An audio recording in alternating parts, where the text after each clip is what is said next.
So, my name is Bailey. I'm the UCL BJJ Jiu-Jitsu coach.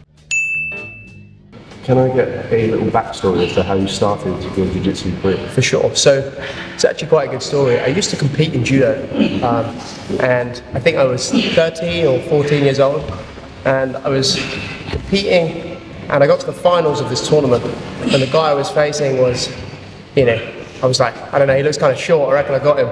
And I actually had no idea. He had been training Jiu-Jitsu for, I think, about 5 years at the time.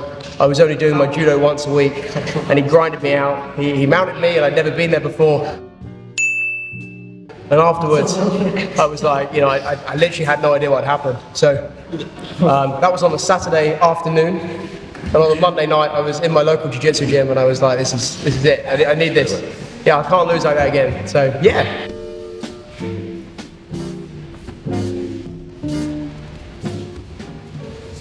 Was there anything before that kind of brought you to judo?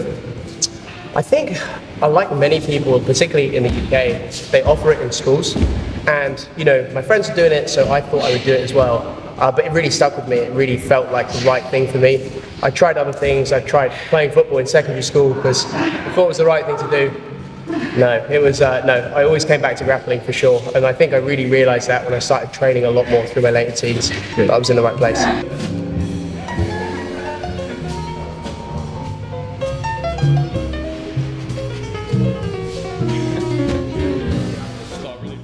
I always had the outlook that it was never the person that was special who was beating me up. It was always just the power of Jiu-Jitsu. And therefore, if I kept on training and kept on showing up, hopefully I would one day be able to get a bit of a feel for that. And, we're still on the journey to doing that. But yeah, fingers crossed, we're getting there. Yeah, persistence and just making sure that I always remember that it was the sport that was, making me feel squished in the bottom of a side control rather than the person.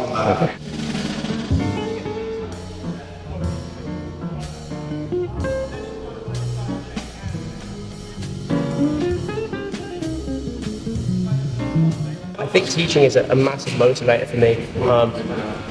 The huge amount of technical development that I've seen in the UCL students this year has been just amazing, and it's super motivating. I'm really trying to make sure that while they are building technical skill, which is important, that I also want them to be more confident and more comfortable in themselves as people. I think I was so lucky to find it at such a young age, training with people much older than me and giving me a bit more perspective for life and stuff. I think Jiu-Jitsu's definitely made me who I am, and it's so cool to see the same sport having a similar impact on the people I'm teaching.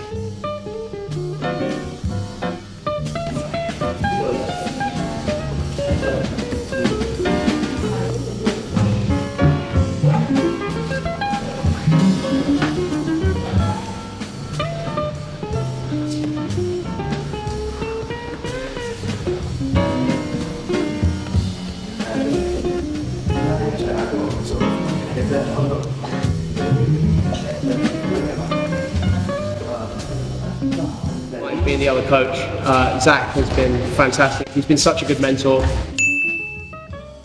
When I first started, he was already on his way to purple belt, which is my current rank now. So he's been in the game a long time.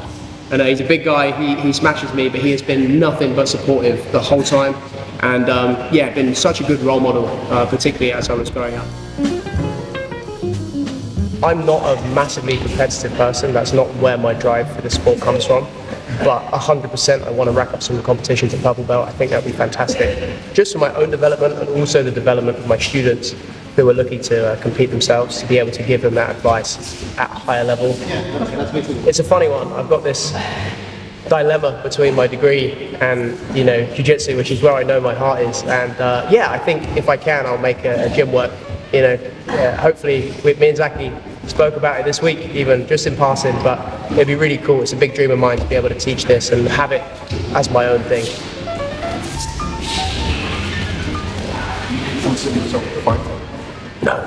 No, not at all. I think the benefits of Jiu-Jitsu, sure, it's fantastic for you physically and it's great for your mental health.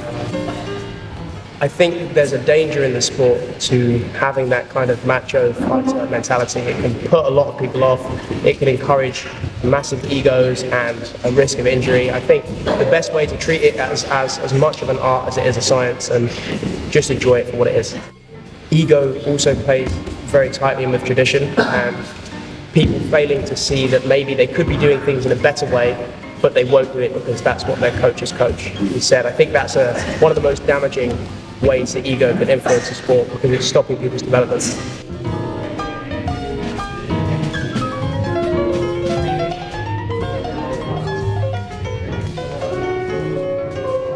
Any final words?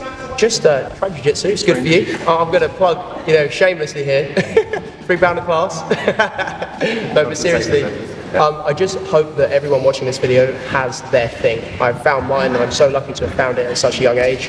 Find your thing and don't stop until you found it. Perfect. Thank you very much. Thank you so much, Joey. Appreciate it. Sick! Sick! All that going socks. Sweet.